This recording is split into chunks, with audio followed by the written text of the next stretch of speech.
Hi, my name is Erik, and I'm an electrician here in Disneyland.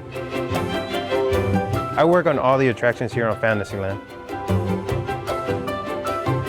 My day-to-day tasks and responsibilities include all the electrical work, inspecting panels, troubleshooting, inspecting lights. A typical shift is normally at night. It's a fun experience. You learn a lot. I got into the trades about 4 or 5 years ago. I just needed a change in my life, and ever since then I haven't looked back. It's been the best decision I made. I feel supported by my leaders. We all work together as one unit. We help each other out. I know that I can count on them if I need their help, and they can count on me. I love bringing my little girl here. She has an amazing time every single time she's here. It's one of the biggest perks that I have. I can just see her smile every single time she comes.